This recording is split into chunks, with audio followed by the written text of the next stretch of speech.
Pak, yakin kali ini bisa keterima kerja? Kalau gagal lagi, apa yang harus Papa lakukan? Jangan khawatir, Ma. Tempat kerja Papa yang lama sama kok kayak perusahaan ini. Semoga Papa keterima. Doain ya, Ma. Iya, Mama cuma khawatir, Pak. Gimana kalau Papa nggak keterima?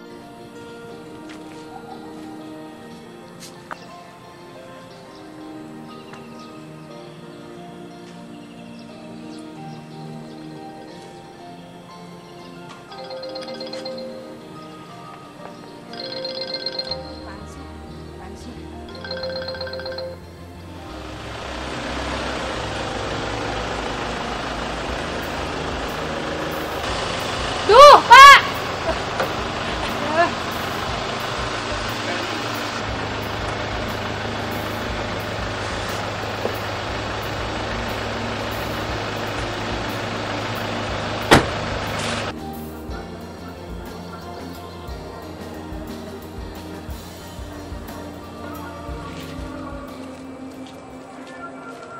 Nama Denis Gosa. Oh, iya Pak. HRD-nya di lantai 2, sudah ditunggu. Oke, baik Pak. Terima kasih. Permisi, Pak. Terima kasih.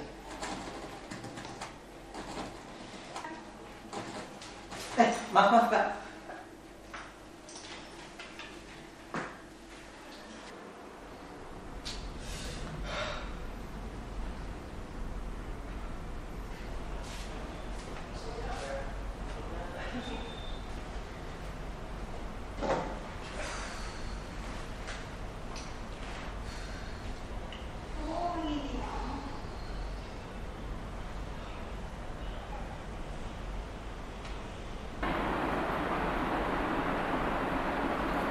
Pak, Bapak nggak apa-apa?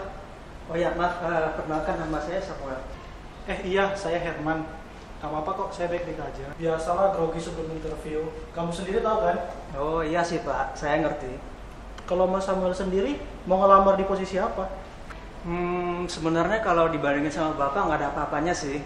Saya cuma yang simpel-simpel aja, bagian audit gitu. Ini kan juga baru pertama kali. Ya, biar bisa nerapin ilmu dari kuliah juga sih. Oh, jadi habis lulus mau cari kerja ya? Kakak yang ngantri tadi kan? BTW kakak lamar posisi apa? Posisi yang gua ambil ya? Kan urusanmu ya. Ganggu banget sih. Kenal juga enggak. Ke SD tau enggak?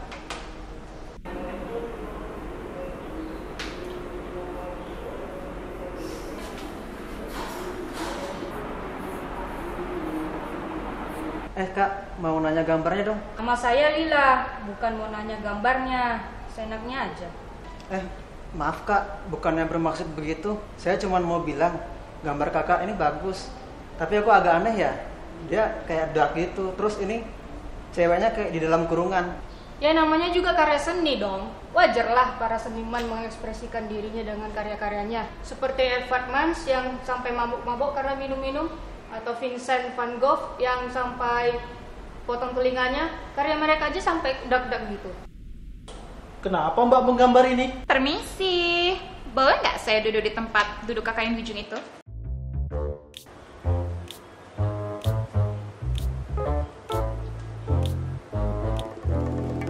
Please dah. Mbak, kenapa nggak duduk di kursi ini aja? Ya nih, enak aja mau ngambil tempat duduk orang. Emang ya kalau orang kaya tuh sok-sok berkuasa banget sih. Aduh, beneran banget loh Mbak. Saya tuh nggak ada niat hati untuk menyinggung hati Mbak loh. Beneran banget. Aduh, saya tuh cuma mau cari angle yang bagus loh. Saya tuh mau buat story, mau highlight untuk Instagram saya. Saya tuh mau motivasi orang-orang supaya semangat cari kerja loh Mbak. Terus, kamu kok bisa yakin kalau ini tempat yang bagus, ha? Sudah. Maaf ya kak, saran saya buat kakak ini, kalau kakak pengen buat konten, mungkin jangan cuma di kursi aja. Mungkin kakak bisa buat vlog keliling gedung kantor ini, atau mungkin kakak bisa selfie-selfie di depan cermin toilet, biar kakak makin cantik gitu. Aha, itu ide yang bagus juga. Kalau gitu, saya duduk di samping bapak ini aja.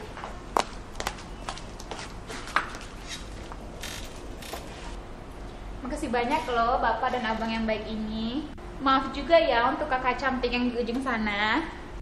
By the way, nama saya itu Angela Brucelita, si cantik, si manja, sejagat raya. Ingat itu. Ya terserah deh, saya Lila yang gak ada apa-apanya sejagat raya ini. Kak, perkenalkan saya Samuel dan bapak ini Herman. Permisi bapak-bapak ibu-ibu, bisa minta waktu ya sebentar? Sebelumnya saya mohon maaf untuk ketidaknyamanannya bapak-bapak dan ibu-ibu kandidat pelamar. Ada keperluan mendadak sehingga Pak Alfi harus pergi meeting di luar. Mohon ditunggu ya bapak ibu karena ini interview terakhir dan tidak bisa diundur hari esok.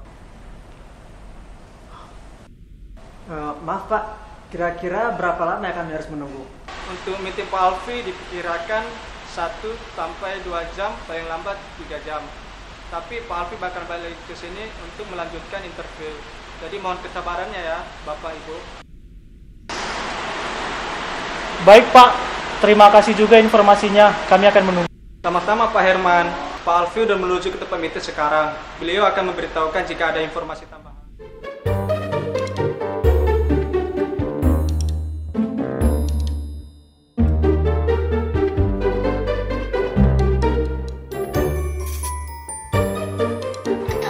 Pastinya cocok untuk memulai tutorial makeup buat yang sama sekali nggak bisa makeup. Aku makeup juga dulu deh.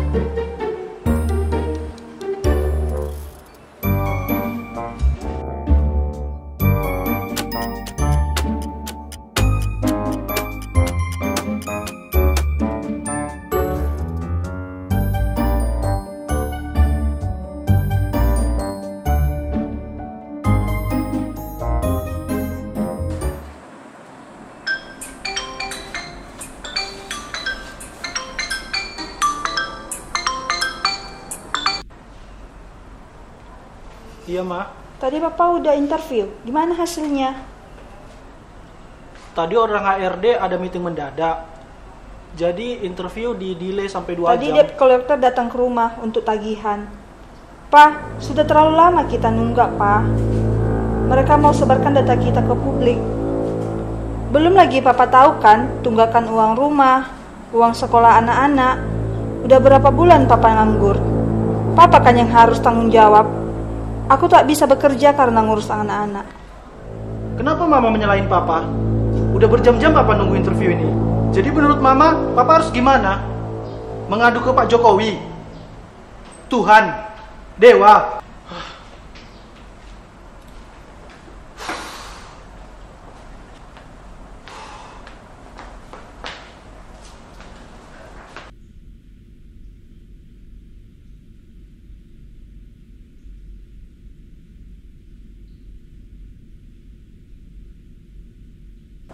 Yang ngomong tadi istri bapak ya? Tak usah kamu ikut urusan orang lain. Maksud baik kok malah marah-marah. Bodoh amat lu.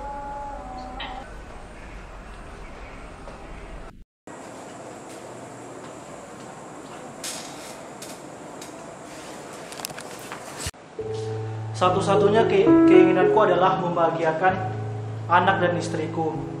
Namun aku gagal. Ketika COVID menyerang, perusahaanku gulung tikar. Aku sudah bolak-balik melamar pekerjaan, namun selalu ditolak. Sementara biaya hidup tidak bisa menunggu, seperti kontrakan rumah, biaya anak sekolah. Untuk saat ini, saya bingung.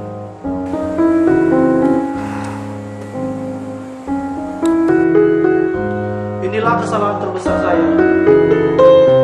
Bukannya mendapatkan solusi, tapi saya malah membawa seluruh keluarga saya dalam jurang kehancuran. Itu namanya nekat, Pak. Emang Bapak nggak sadar kalau udah bawa keluarga sendiri ke tepi jurang? Tapi istri saya tidak bisa bekerja, dia harus masih mengurus anak-anak kami yang masih kecil. Jadi bagaimana? Tidak ada yang bisa memberikan bantuan untuk masalah yang saya hadapi. Pak, Bapak tuh masih punya keluarga, punya istri, punya anak-anak. Kenapa Bapak masih menyerah tentang masa depan?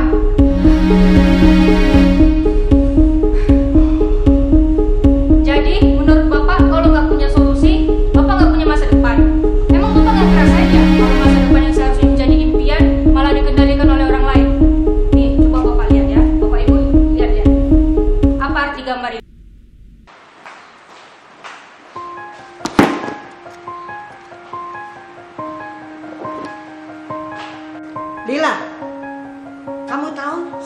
Berapa banyak Mama habiskan uang bekerja keras.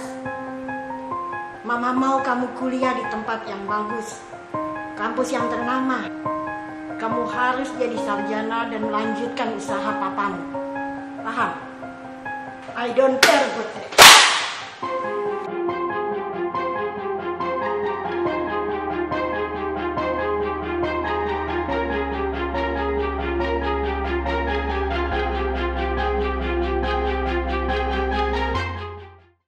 Jadi ini semua Mama yang menyuruh saya, yang katanya sebagai persiapan untuk meneruskan usaha papa saya.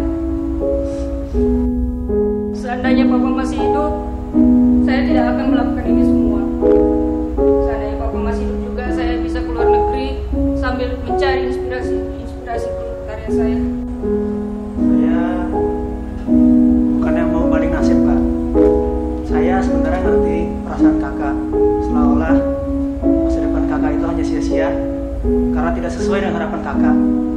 Tapi kan Kak Lila ini masih meneruskan usaha ayah kakak. Jadi keluarga Kak Lila setidaknya secara ekonomi masih lumayan stabil. Jadi untuk kedepannya tidak ada yang perlu dikhawatirkan. Apa maksudmu? Maksud saya, Kak Lila ini masih memiliki harapan untuk masa depan kakak. Dan lagi pula itu kan hanya sekedar pilihan kakak saja. Bagaimana dengan saya? Saya harus mengambil masa depan saya dengan terpaksa. Ini bukan pilihan saya. Ini semua tidak ada hubungannya. Dulu ayah saya seorang pendeta. Banyak orang bilang kalau menjadi anak seorang pendeta itu hidupnya selalu diberkati, selalu tercukupi. Dan bodohnya saya dulu juga berpikir seperti itu. Tahun lalu ayah saya jatuh sakit dan dia harus berhenti menjadi seorang pendeta. Tidak mungkin kan kalau ibu saya yang harus menanggung beban keluarga. Adik-adik saya juga masih sekolah. Jadi saya satu-satunya yang harus menjadi tulang punggung keluarga saya. Dan karena itu saya harus putus kuliah. Kadang saya iri dengan teman-teman saya. Mereka semua bisa kuliah. Sementara saya harus seperti ini, jadi tulang punggung keluarga. Kadang saya berpikir bahwa Tuhan tidak adil. Saya adalah anak pendeta. Dari kecil saya taat dengan firman Tuhan. Tapi kenapa sekarang hidup saya menderita seperti ini? Aduh, kok dibuat ribet sih hidup ini ya?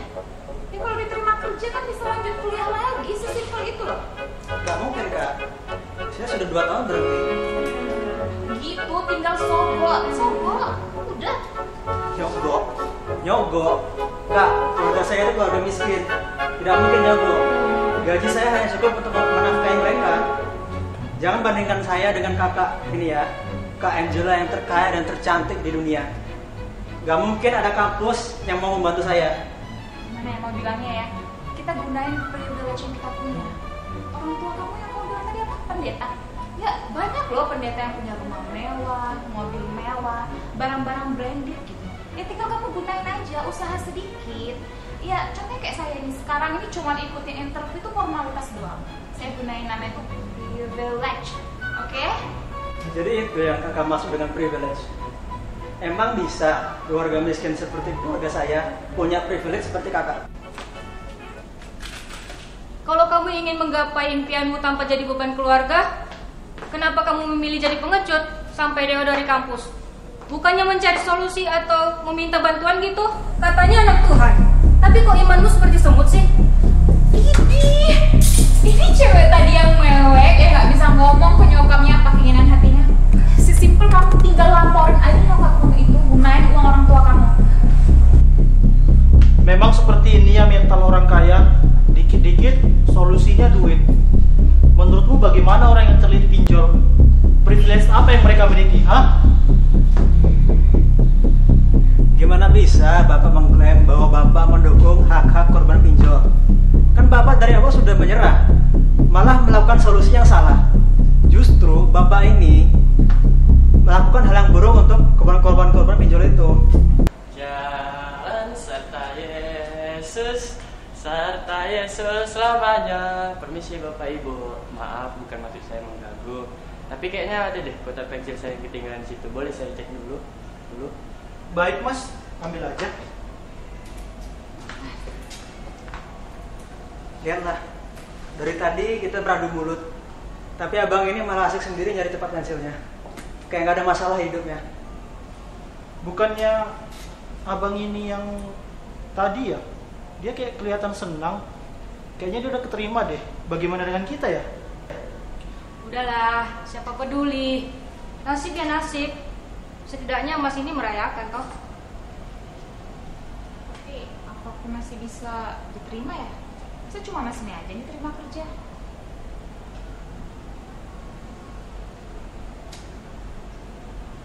Wah, saya sudah menemukan kotak pensil saya. Terima kasih ya Bapak Ibu. Saya pamit dulu. Maaf bang, saya mau bertanya. Kami berempat mau interview juga. Bagaimana sih interviewnya bang? Soalnya kami dari tadi belum dipanggil-panggil. Oh, kalau soal interview sih berjalan dengan lancar.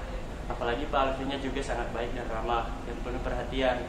Ya, walaupun saya nggak keterima sih, kinerja HRD-nya juga sangat baik dalam menilai calon kandidatnya. Loh, kamu nggak keterima kerja? Tapi yang kami lihat, kamu senang banget loh. Sampai nyanyi-nyanyi gitu. Kalian hanya tahu dari luar saya saja, tapi tidak tahu dalam saya ada masalah atau tidak. Bapak dan Ibu tahu nggak kenapa saya ditolak?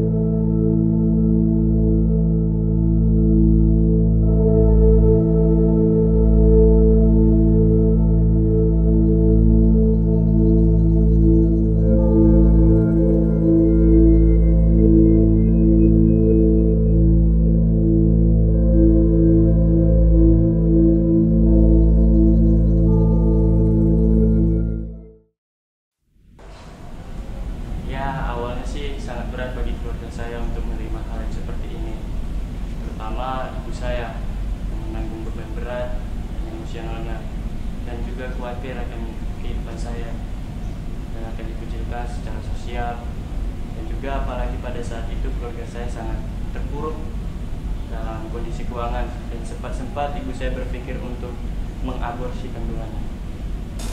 Wah, sulit dipercaya ya.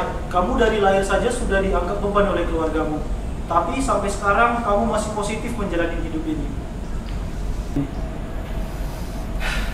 Ya, sebenarnya saya juga ada masa di mana saya tidak bisa menerima hidup saya.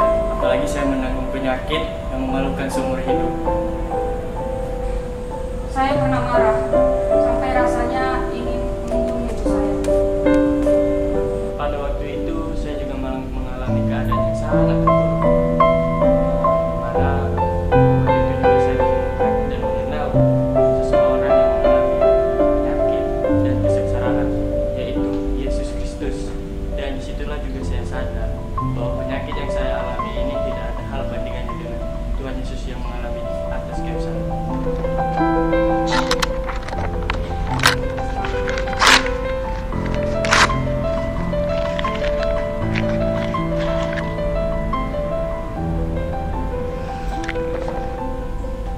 Mendengar cerita abang ini, saya jujur merasa malu dengan diri saya sendiri. Selama ini orang tua saya sering kesaksian tentang penyertaan Tuhan di dalam hidup mereka. Sementara saya sendiri belum pernah merasakan penyertaan Tuhan seperti yang dirasakan abang di sini. Terus kalau masnya nggak diterima kerja, bagaimana mas biaya hidup mas? Terus kuliahnya gimana? Kalau Tuhan sudah banyak melakukan kebaikan dalam kehidupan saya, Kak, saya percaya Tuhan gak akan meninggalkan saya. Apalagi saya juga lebih percaya kalau pasti ada kok seseorang yang menolong saya dalam pekerjaan saya. Wah, saya baru pertama kali jumpa orang seperti Anda. Sangat mempercayai Tuhan. Saya bertemu sekali. Mungkin selama ini saya salah mengenali Tuhan. Terlalu mengandalkan apa yang saya miliki. Tuhan punya cara, Kak, di setiap masing-masing kehidupan kita. Dan Tuhan juga tidak akan pernah membedakan kasih-Nya apapun status kita. Oh iya, orang tua saya menjadi salah satu satu donatur di lembaga yang memberikan beasiswa kepada anak-anak yang mengalami HIV/AIDS. Mungkin saya bisa bicara dengan orang tua saya. Boleh nggak minta nomor handphone? Oh, boleh banget Kak. Nomor saya 0815 2026 130. Oke, atas nama? Denis. Oke, nanti kakak hubungi Denis ya. Baik Kak. Mungkin gitu aja deh, biar Bapak dan Ibu tidak lama pulang. Saya pamit dulu ya. Permisi Pak. Ya, permisi Bapak Ibu. Cuma sekedar ngasih informasi sekali lagi. Ternyata meeting Pak Alfi tidak sesuai target yang diinginkan. Jadi interview hari ini dibatalkan. Jadi Bapak Ibu sudah bisa pulang ke rumah masing-masing. Untuk informasi selanjutnya saya akan kabari di WA. Terima kasih. Terima kasih.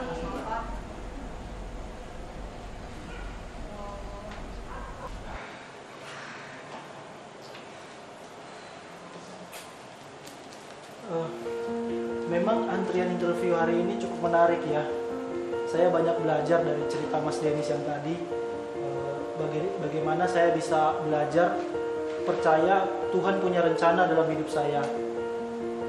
Saya percaya kedepannya masih banyak lagi pekerjaan yang menunggu saya di depan. Sama seperti Tuhan memberikan kesempatan untuk Mas Denis yang tadi tetap lahir dan hidup. Amin Pak. Saya juga banyak belajar hari ini. Untuk kedepannya saya akan lebih menaruh pengharapan saya di dalam Tuhan Yesus. Mungkin saja nanti saya bisa lanjut S1 dan masih terus bisa menafkahi keluarga saya. Amin.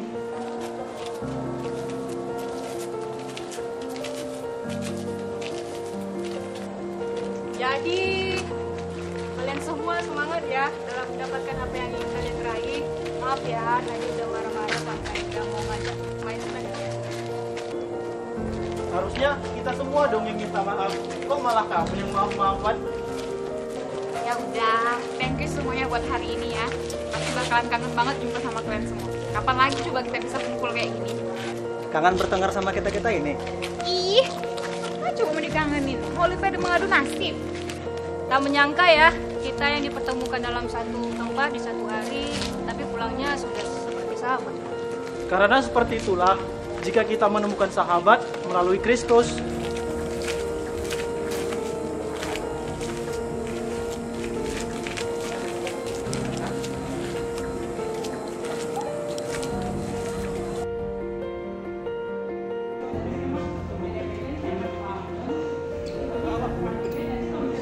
kepemimpinan sama dia.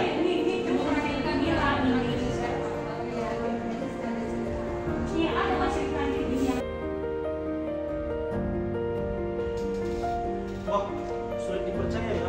Kamu dari lahir saja sudah dianggap beban oleh keluargamu. Tapi sampai sekarang kamu masih...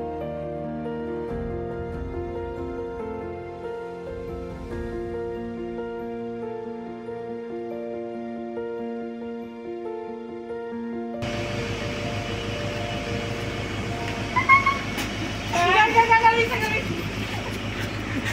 bisa.